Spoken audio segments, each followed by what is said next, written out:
Ukraine, 93rd week of war. 93rd week of the war in Ukraine. Guterres playing his suck-up to UAE game. Ecuador says it's beat on corruption, while the council's lame on human destruction. Quito's now run by Banana King. The press questions, they don't say a thing. Can stations on Gaza ceasefire. Fish watch from the head, Tony's a liar. The UN is failing on Ukraine, and it's not just the veto. Said big boss Tony Guterres. Spent 6 long years called Putin Papacito.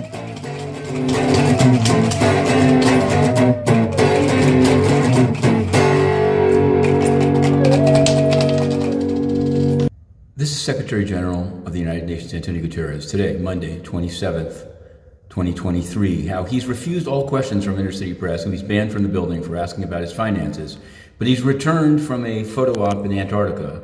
Let's see what he has to say. Yes.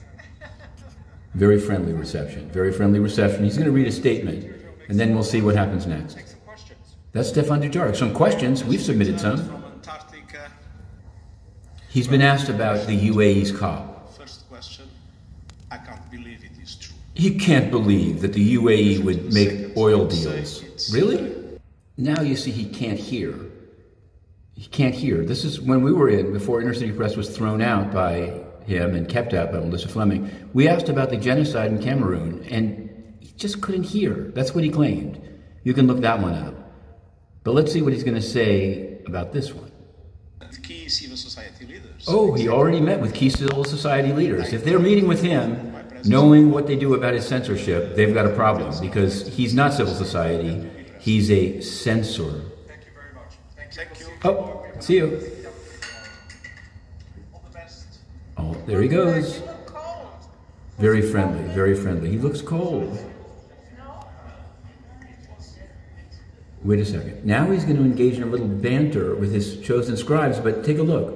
The UN microphone's not going over. They need to make sure.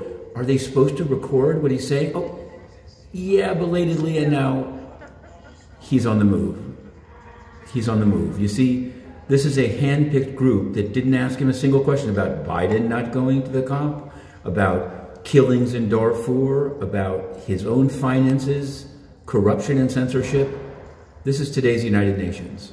Absolutely corrupt. At the United Nations today, Ecuador becomes the new president. China is out after a month of, I could say it's failure. More civilians killed, whatever virtue signaling they were doing. But Ecuador is in. We wrote to them 2 days ago. We said, we cover the United Nations. We're covering this Venezuela case here. Latin America, like it's been reported elsewhere, are reporting on it. But the Ecuador mission somehow doesn't answer its mail. Fish rots from the head. Antonio Guterres has basically put out the word, try to keep the press out of the UN, keep the corruption rolling. But the Ecuador president is this banana heir. So watch this space.